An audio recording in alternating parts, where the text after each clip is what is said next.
Hi guys, I wanted to give you a pregnancy update. It's been a while since I've done one. So right now I am 29 weeks exactly. So I'm totally in the third trimester. So you can see I actually really have a bump now. Like I can actually use my pregnancy overalls finally that I've been waiting to wear. I want to talk about in this video where I'm at physically, what the physical challenges are at this point. Age 50, 29 weeks pregnant. And then I want to talk about the emotional stuff that's starting to come up about having a second baby and this massive change in my life that's about to hit, which is soon in 2 months. Oh my God. And then thirdly, I want to talk about the practical stuff I'm dealing with, which is massive. So for those of you who don't know me, hello, I'm TJ.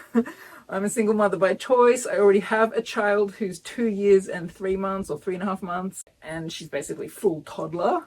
And I had her by myself using donor sperm. I also had to use donor eggs because I'm older, so she's a double donor baby. She's absolutely adorable.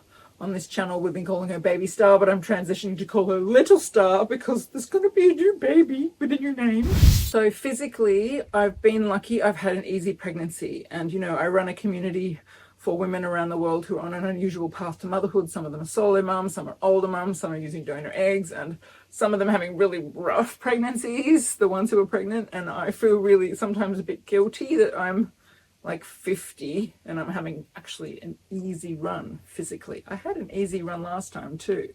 But that being said, there are some challenges starting to come in the final stretch because that's normal. It's, you know, you've got a huge tummy and there's a lot happening in there. But my second trimester was really easy. So I sometimes say this joke that like if you could bottle the energy of the second trimester, you would make a fortune. Because after the exhaustion of the first trimester and before the kind of challenges of the third trimester, you get this 3-month oasis where you have a lot of energy. I've certainly had a lot of energy both times. I've just been trying to get so much stuff done.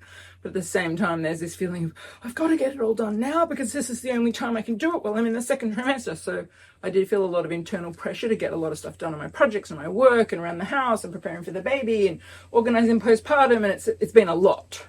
So yes, I've had a lot of energy, but I've had a lot of pressure that I've been putting on myself to get shit done. Because you just don't know how you're going to feel in the third trimester. You know, anything can happen then. Oh, and actually one of the biggest things that's changed for me physically is that the weather has finally changed. We have had the most extreme summer. We had 5 months where it was over 30 degrees Celsius every day and most days over 35 degrees Celsius.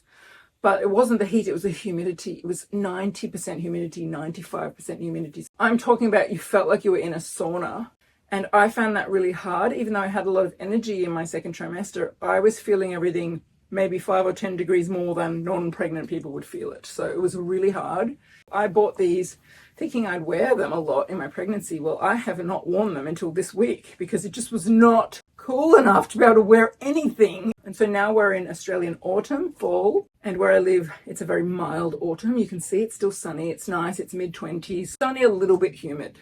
So now we're going into autumn and then winter. I'm going to wear these every single day until the end of the Australian winter. I would never wear overalls normally. I do not have the right body shape for overalls. I've got skinny legs and slightly fat tummy, and never in my life would I wear something that would exaggerate my big tummy. But at the moment, I have a big tummy for a totally different reason, and it's such an extreme big tummy that you want to celebrate it. So the first time in my life, I'm rocking the overalls. I'm so excited. And they get bigger and bigger. This zip opens and opens, so your tummy can get bigger and bigger. And the buttons move so you can let it out more and more. It's taken me 50 years to wear a pair of overalls. But now that I'm in the third trimester, I'm definitely feeling more challenges. Like I probably should be filming this video sitting down because my feet are sore. So like in the year leading up to this pregnancy, I slowly lost a lot of the baby weight that I'd gained with my first one, but I still started this pregnancy about 10 kilos, which is about 20 pounds heavier than I started the last one. So then you gain all the weight with the pregnancy plus the belly and the baby and the fluids. It's a lot. I'm a lot heavier than I've probably ever been in my life. So my feet are feeling it. You can't see my feet in this video, but my feet are swollen.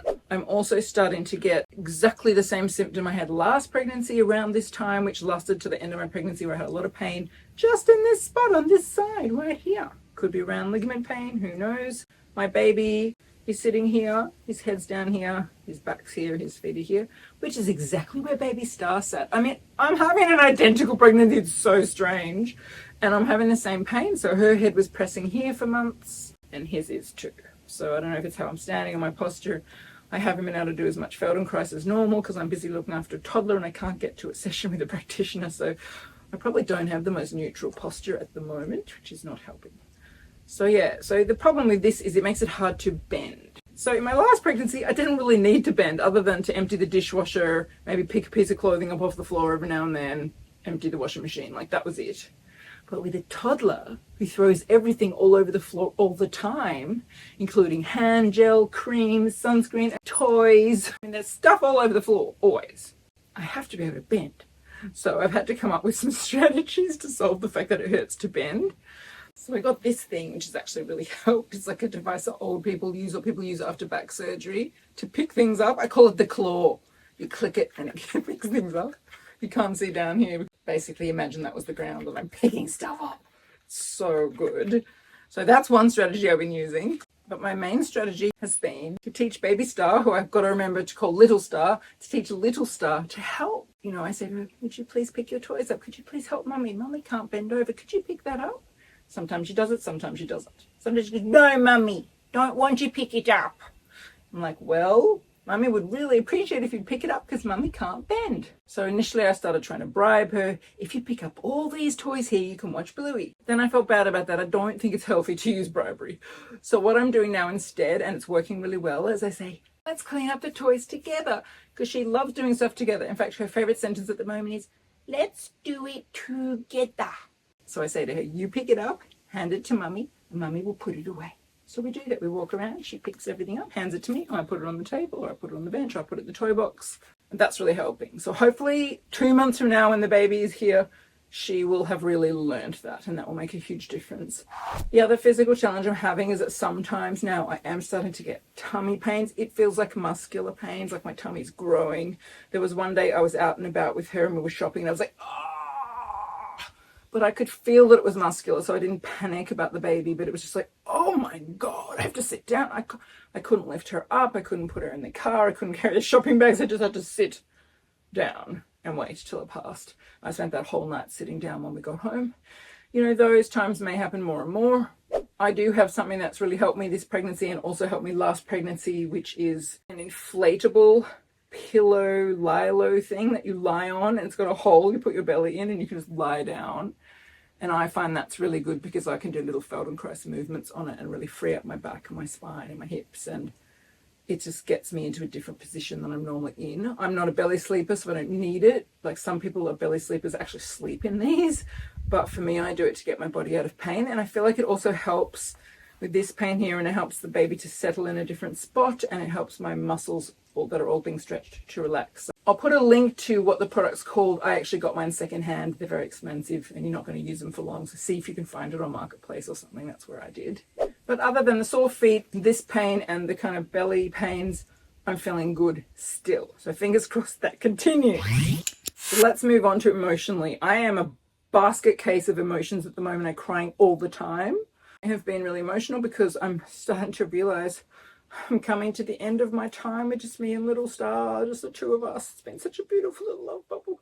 I spend so much of every day just cuddling her and playing with her and holding her and looking into her eyes and talking with her, and she jumps on me and we run around. Like, we just have so much fun. Now, not all day, obviously. There's times when she's at daycare, there's times when we're doing toddler activities, there's times where I'm working and she's playing or watching TV or something, but I spend a lot of time having really deep connection with her.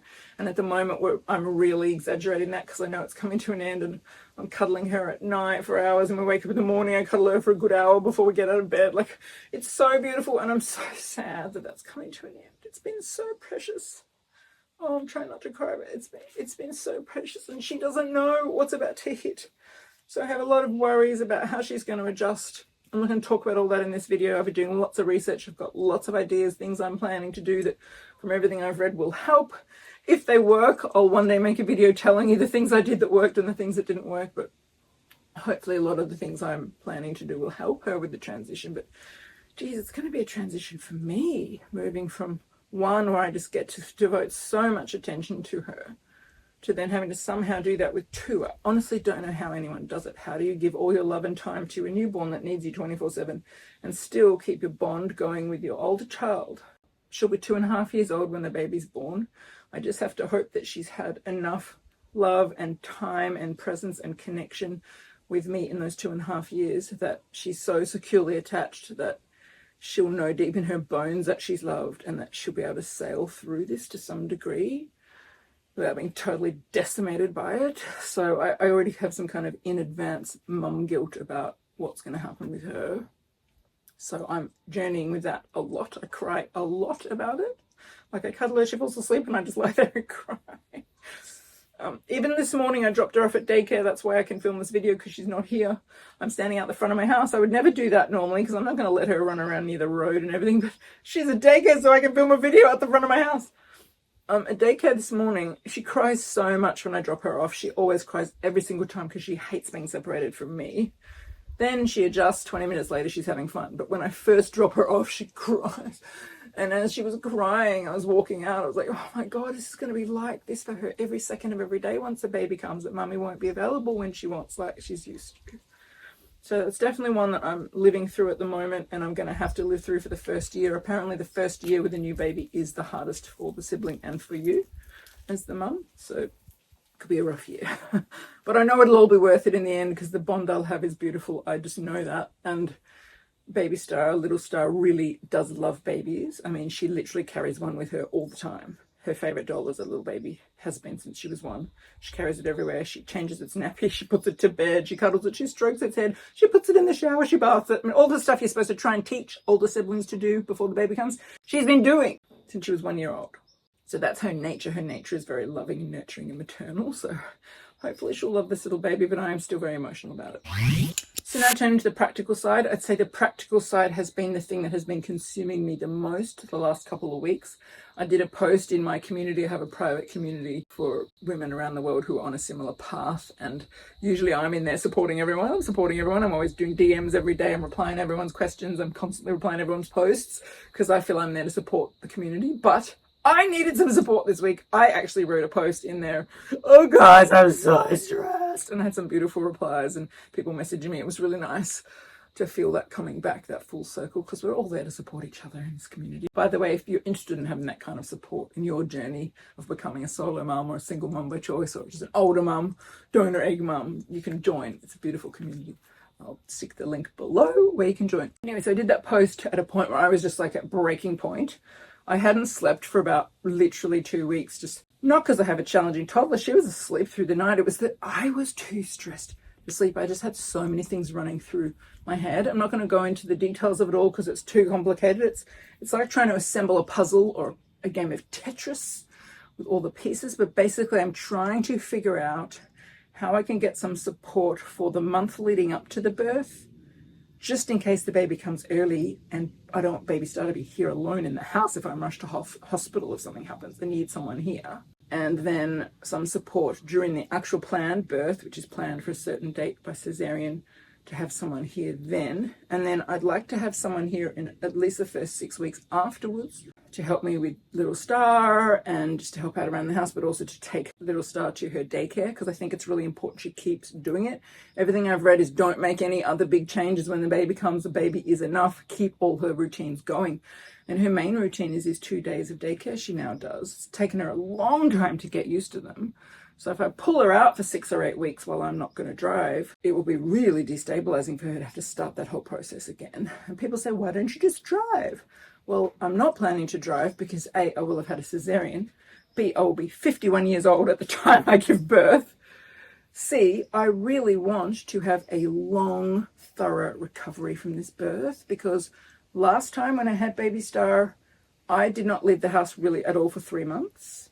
I really rested. I gave myself a 4th trimester and I had one of the best postpartum recoveries of anyone I know. My doctor said it's the best he's ever seen and he specializes in postpartum healing. And he just said to me recently, you have to do the same thing again. Because the thing is, I'm going to be here by myself responsible for 2 children. I don't have any family in this state. Yes, I have friends, but they're all busy. I've got a lot of mum friends. They've got their own kids. I can't afford to fall apart from exhaustion and sleep deprivation, and because I rushed out of the house 2 weeks after giving birth and I didn't give my body time to heal. Obviously, if there are postpartum complications or that there's other physical issues, that's different. But assuming it's a healthy birth and I have a normal delivery, if I give myself that 3 months to really rest, I know I'll be fine to look after 2 kids for the next few years by myself. But I have to give myself that 3 months. So part of that is not driving, because where I live, everything is a half-hour drive away. I'm in the middle of nowhere. As you can see, I'm in a rural area. So it's not like I can just pop in the car for 2 minutes and drive my child to an activity or daycare. It'd be a half-hour drive each way. Then I'd have to go again later in the day to pick her up. And I'll be doing that, juggling a newborn, getting the newborn out of the car.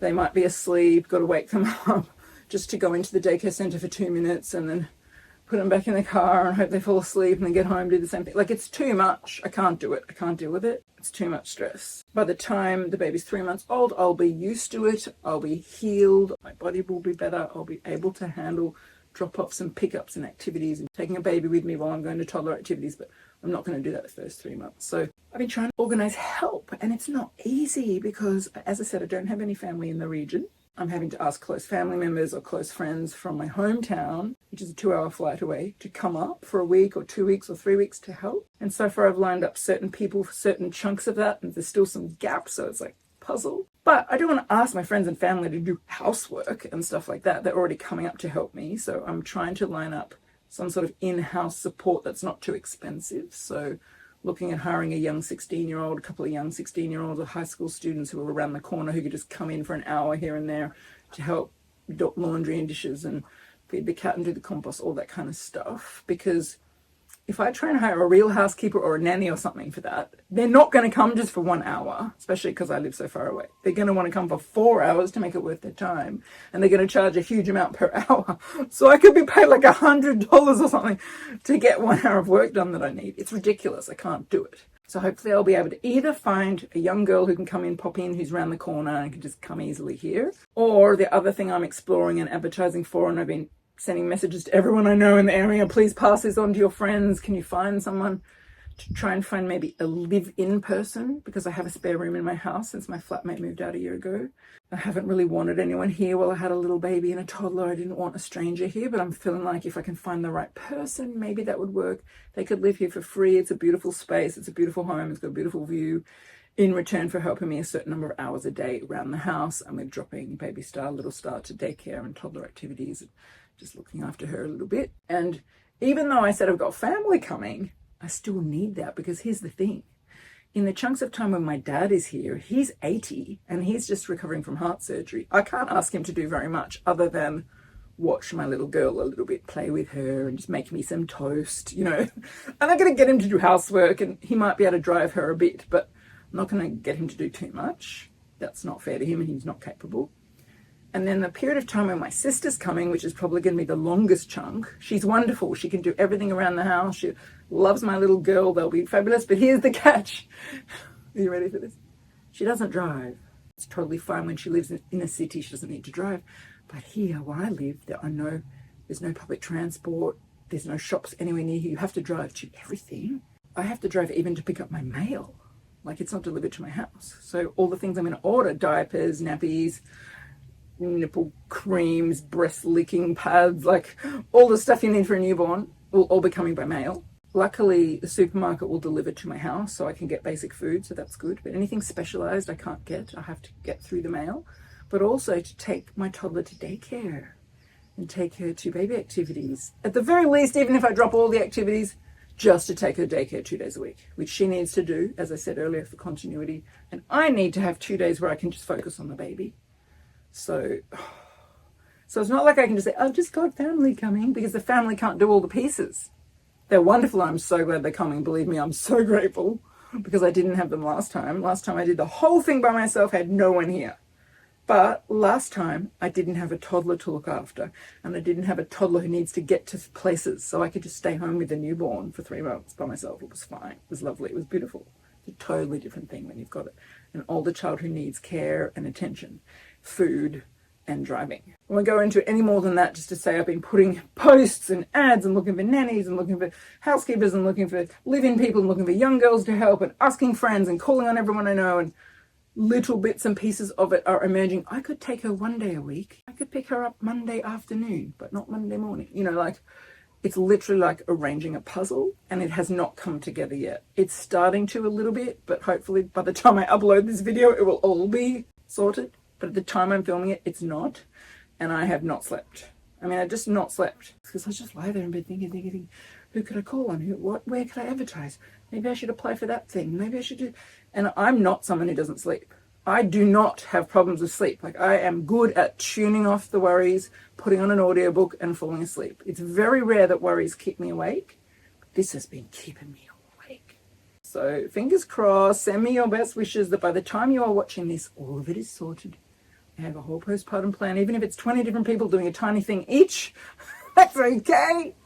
As long as it's sorted. That will be so good. And then I can just relax and focus on getting ready for the birth, getting my hospital bag ready, finishing off work projects I have to do, preparing my child emotionally and psychologically for becoming a big sister. I don't want to have to waste any more time on these logistics. I've wasted the last probably 3 or 4 weeks on it instead of getting other things done that need to get done. Okay, so that's where I'm at. 29 weeks physically, emotionally, logistically, and practically. Hopefully that's been interesting for anyone who's considering going on this journey. And just know you can do it at an older age. You can do it by yourself. You can do it using donor eggs. You just have to have a heart that is so full of love that you can love your children through all of it. Because that's honestly the bottom line. You just have to love your children through all of it. And you have to have deeply embodied trust. If I was a person who didn't have deeply embodied trust, I'd be freaking out right now on so many levels. But because under all the mental chatter and under all the worrying and non-sleeping, under that, I have very deep trust in life, in this baby. This baby is a freaking miracle worker. He has made himself get born in the most impossible situations to a 50-year-old woman who's by herself in the middle of nowhere, who really was only planning one child. Like, he is just a miracle worker. If he can make that happen, he can find a housekeeper. You know what I mean? So I also trust in the universe. I trust in my own infinite self. I have just very deep trust that things will work out. And more than all of that, I trust myself. So if things don't work out and it gets hairy for a few months, I know I have the inner resources to handle it. I will be okay, even if it all goes to shit and my toddler's screaming and I can't get in daycare and don't have any help and I'm getting no sleep and I'm stuck at home with 2 people all by myself. I will handle it. I know that I am resilient. That's one of the advantages of doing this at an older age. You know yourself, you know what you can handle, you know what you can make happen, you know what you can cope with. So even beyond my trust in the universe, my trust in this baby, I trust myself. And I have to remind myself that whatever happens, we'll be okay, I'll handle it. Assuming I'm not completely physically incapacitated. Obviously, if that happens, that's a whole other story. But assuming I come out of it reasonably okay physically, hopefully I can handle it. All right, so that's where we're at, 29 weeks. Hopefully the next time I make a pregnancy update, I'll have all of this sorted and I'll just be dealing with big tummy issues. All right, guys, see you soon. Thanks for listening. I feel so grateful to have a community of people who I'm supporting and who are following my journey. And hopefully some of this is inspiring or at least entertaining. One last belly shot in the overalls, the only time you're ever going to see me in overalls in my whole life. Make the most of it.